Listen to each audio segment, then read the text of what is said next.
Welcome to Write for Joy. I'm Allie Cross. I'm an author and happiness enthusiast. I've chased joy my whole life until one day I realized I already had it.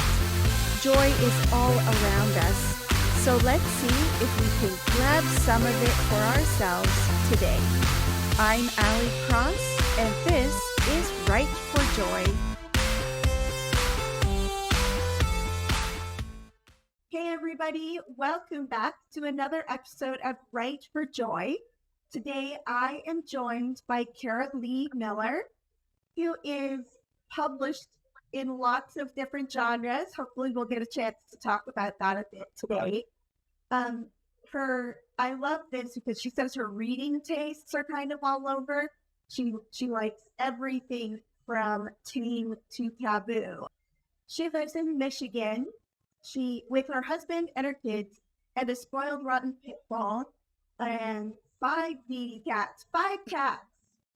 I think that must be for no wonder the pit bull is needy, because they have to deal with the cats all the time. That would be hard. That would be a lot. When she's not busy writing romance novels that leave her readers swooning, she's spending time with her family. She's working out and loves her Netflix, and who doesn't? And she also golfs with her husband. I love that. She says she sucks at it, but she's showing up on the green, and I imagine that's nice a couple times too. Kara, and I'm excited to get to know you. Tell us about yourself. As you pick up my bio, I have 5 kids. Only one of them lives at home with me currently, and she is 15. So getting, don't have any little ones anymore. Yeah. So I'm compensating with all the animals, is what my husband says. He's like, you can have animals, not kids. I'm like, okay. I actually got my start in writing. I was doing short erotica novellas. Is how I got my start. And then from there, I branched into adult romantic suspense, and I actually got my agent with one of those books. Didn't sell. One of my favorite genres, romantic suspense. Mine, I love yes, it. mine too. Mine too. So once that book didn't sell, I switched over to writing some new adult, steamier new adult stuff, which is like college set stuff. Sold that to a middle-sized publisher. And then I decided I wanted to switch gears a little bit. So I started writing some Christian fiction. I have a YA Christian romance that's out. It deals with some heavier topics. That one's not quite light, I don't think. And then from there, I branched into the secular market again with my paranormal romance series, which is teen. In fact, I have readers calling it the new Twilight for the next generation, which I love that quote. I'm a huge Twilight fan. So and I'm a book editor. I work for a Christian publisher, so I'm all over the place, really. Like you said, it's hard to put me in a box. I get very bored very easily with things, so I need to constantly be doing or trying something new. So It's kind of also love that you are a Christian who writes Christian books, but you also can write sexy stuff, because I think a lot of times there's this. Do you run into a lot of like Christian authors who are kind of like, like you can't do both, or sort of judge you for that? I did, yes, and especially in the beginning, like when I first got involved with Christian fiction, it was as a book editor, with Anaya Press, this company I worked for, and very early on, especially as we were just opening up and growing, and it was out there that I wrote what I wrote, because at the time I was doing, more of the heavier erotica stuff. We actually had instances where, authors or promotion companies or, bloggers would be like, well, we don't feel that her reputation as an author fits with what we do. And so it did lead to a few problems here and there, which is a big part of the reason why I sort of shifted away from that. and got into more of like the YA stuff, because that's just generally cleaner. And I don't really like using that term because I don't want to say that sex is dirty, because it's not. But you know what I mean? Like, it doesn't really have that type of content. It's, you know, even my paranormal series, the vampires and stuff, it's very like there's no graphic sexual content, there's no swearing, there's, you know, so it's, I think it fits a little bit better with the Christian aspect of things. So like, I definitely had some issues in the beginning. Everything I write is very, I think it's like very respectful. And I think that comes a lot from my own marriage, because my husband is just, I mean, he's amazing. He's wonderful, you know, and he treats me like a queen, you know, which is what every woman wants. And I try to portray that in the relationships in my books too, that, you know, you have to have that level of mutual respect and, you know, consent. It's huge. Consent is huge. You know, in fact, my daughter, she's 21. She's lived with her father in New York. So I am divorced. Previous marriage, divorced. She lives with her dad in New York, and we've been in Michigan about 8 years. So, you know, it's been quite a while. And she was here visiting earlier this year, and we were out, and my husband like stopped and opened up the door, and my daughter goes, "I need to find a man like that." I'm like, "Yes, you do."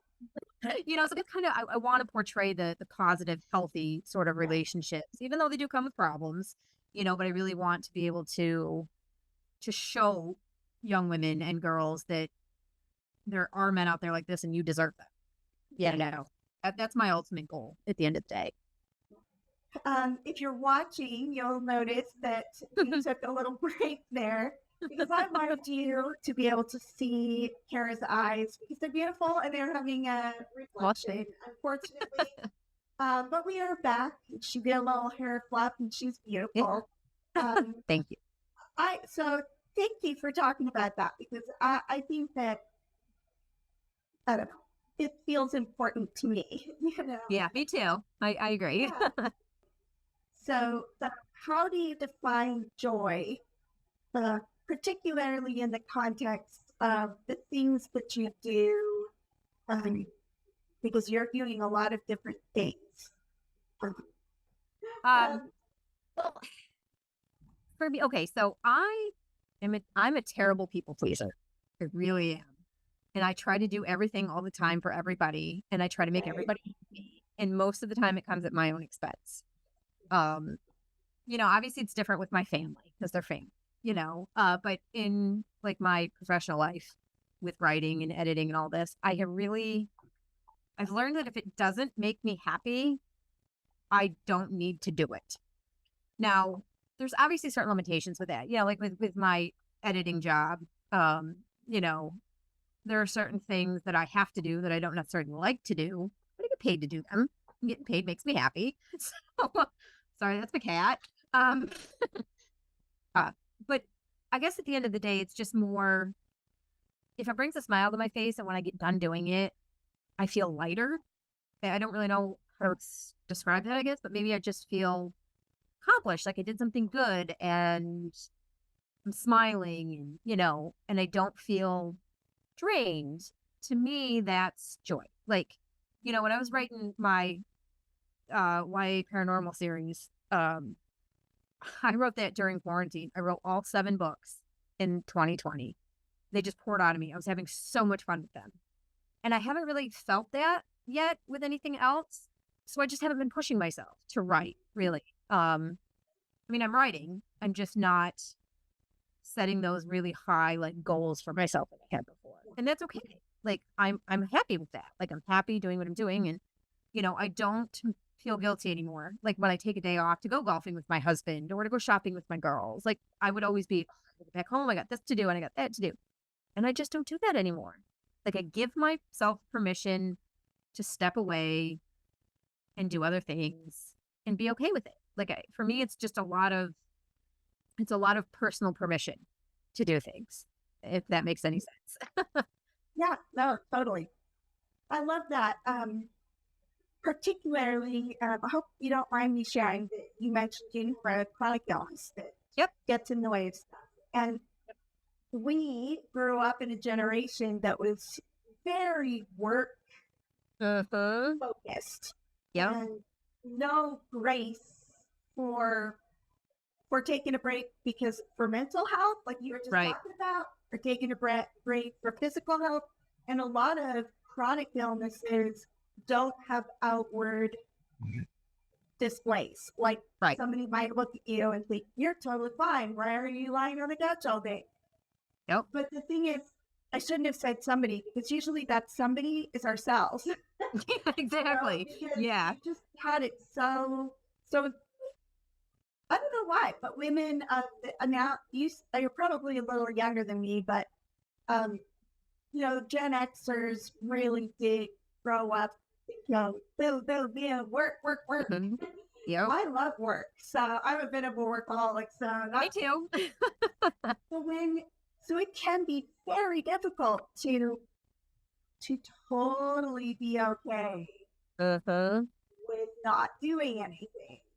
Yep. And for me, even after all these years I've been working on this and I'm aware of it, I know it logically, but it's still hard. It never Yep. gets, I always have that little demon who's saying, you could be doing something even while you're Yep. alive here.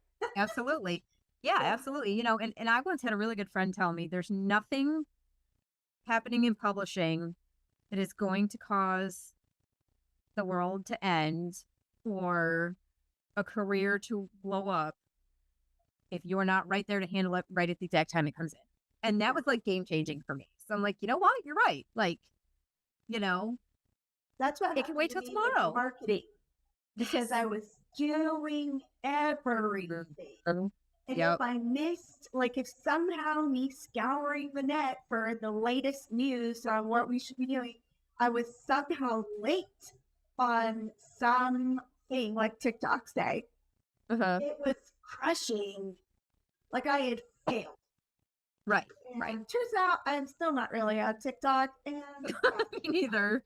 I mean, I have an account. I barely use it. I don't understand TikTok. I don't like TikTok. I just I love to watch it. because Right, it's right. funny. I watch animal videos and they're Me quite too. fun and I enjoy that. But Yeah, me too. it just used to be so hard on myself for missing things. You don't have to be everywhere. I Right. like my fans too much, so I do want to try to be in Yeah. lots of places. And I think if you're a people pleaser, you're probably trying to Yep. show up wherever they want you. Yeah, well, But and that's the thing, like with my newsletter, like every month I send out a question and I tell people just respond, let me know what you think about this or that, and I do a drawing every month for a gift card. And the responses I'm getting are they're shocking to me, because like for me, I only send my newsletter once a month. And I thought, okay, even then, like every time I send it, I get like a handful of unsubscribes, which happens. sure. So then recently I asked my newsletter people, I'm like, how many times do you want to hear from me? And everybody said at least twice a month. And a lot of people said every week. And I was like, whoa, okay. I didn't know you guys liked me that much. I did a So, similar poll, and I also asked like what kind of content. Yeah, me Literally, too. I'm like, what am I Yep. doing here?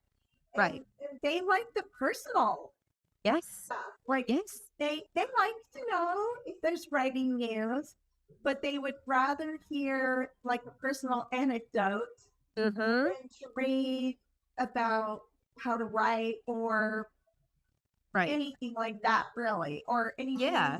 person. They want me or you, Right. Right. Yep. They want like my pet pictures. Anytime I go on vacation, like they want like my vacation pictures and they want like what I'm reading and my book recommendations. And so I'm like, okay, I can do this. Like this Yeah. is easy. In fact, I just recently on my blog talked about and I'm sure you'll remember this too in that workshop that we took about how we're authors, not content creators, because they are two very different things.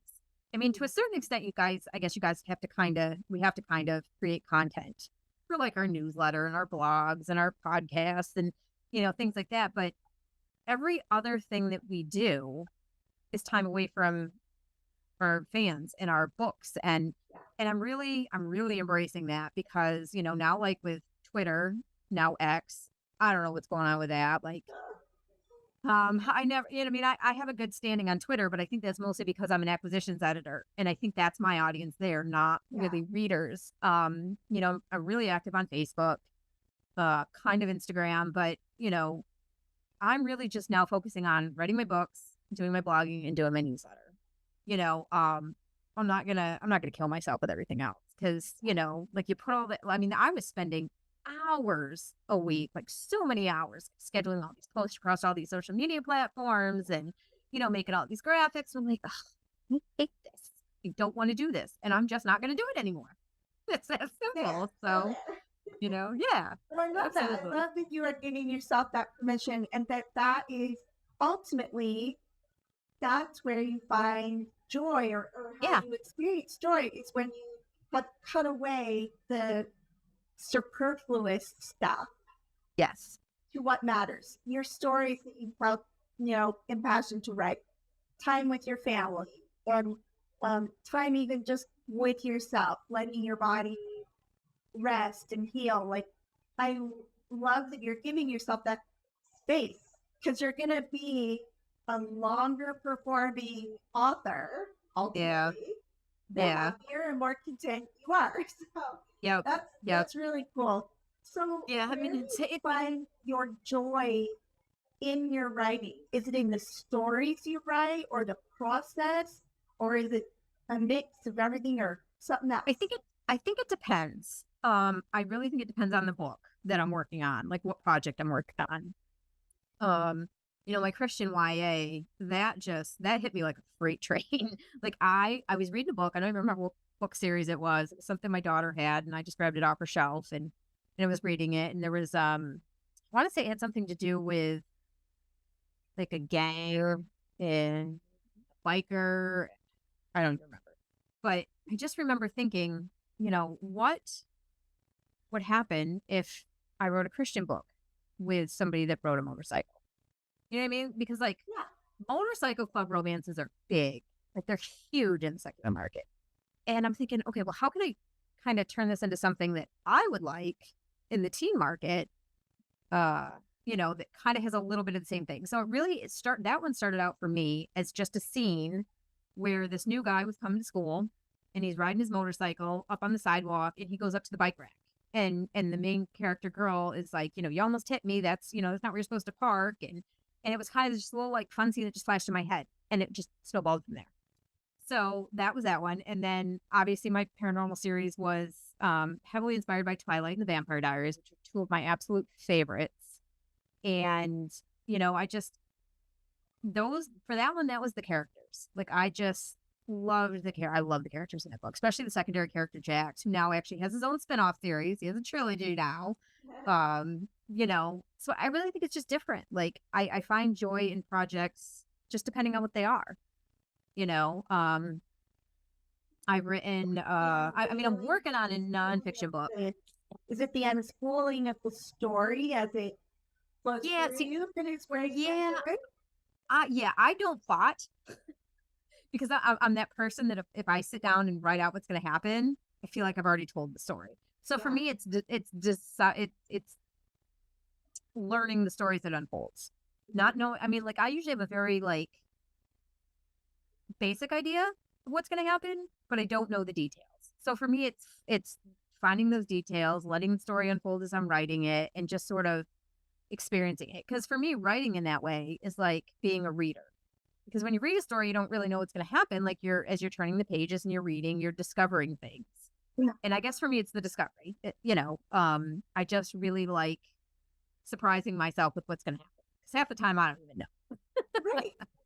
So. Yeah, that's the same for me, except I have gone away from it. Like, and I'm actually trying really hard to kind of undo or to forget the stuff that I know so that I can just write again. Yeah. Because I really am a discovery writer. I do like plotting because there's a comfort in it and everything, but structure can easily be applied after. Right. Discovery writing does not mean you're writing crap. And really, like you, after writing so many books, and I have found I write to structure naturally. Uh-huh. Like I Yep. don't really need to drop I know, oh, this should be a turning point here. Or, Right. you just can feel it. But I've totally gotten myself away from that. Uh-huh. And now, yeah, it's just kind of, I think I've lost that spark. Not necessarily the spark for writing, but I'm just second guessing myself too Yep. much. And And I was there myself. Like before I started my paranormal series, the books that my agent had sold to that publisher, they it was supposed to be a 3-book series. They cut it after book 2. So book 3 never got published. And that really that hit me hard. You know what I mean? And that really knocked my confidence down. So I didn't write for a long time. And I, like you, I was second guessing every single word. I was like, oh, is this going to grab attention? Is this, exciting incident happening soon enough? Is there enough tension? Just questioning everything. yeah, And I couldn't write. And so I finally just said, you know what?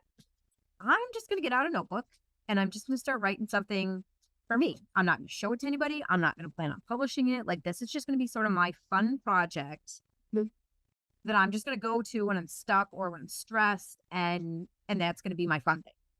That was the first book in my Cursed series. It has now turned into 7 books. So that's sort of what got me out of it, is just I just took the pressure off. Again, it's giving myself permission. I'm like, I don't need, everything I write does not need to be published. It does not need to be submitted. It doesn't need to be for anything other than my enjoyment. Yeah. And, and I got back to that. And then I wrote like a crazy woman. So, well, that's where I am right now. I did start writing something totally different. And I have been having fun with it, but good. I started talking about it. Oh, yeah. And boom, hit a wall. Yeah. I think I can go back to it, but I need to be okay with if it's up. If I don't go back to it, it's okay. But right. I need to totally keep it quiet. Like you said, because as soon as I told a friend, and it was like I'm just writing, like just free-writing the story. But she asked questions, and then I had to think about the answers, and then right. I lost whatever that. Like my brain is just I've wired it too much to right. be structure, and it's like waking up, going, "What? You're doing what now?" Well, yeah, right. I don't know. So yeah, I need exactly. to take it a little bit. Yeah. That gives me hope.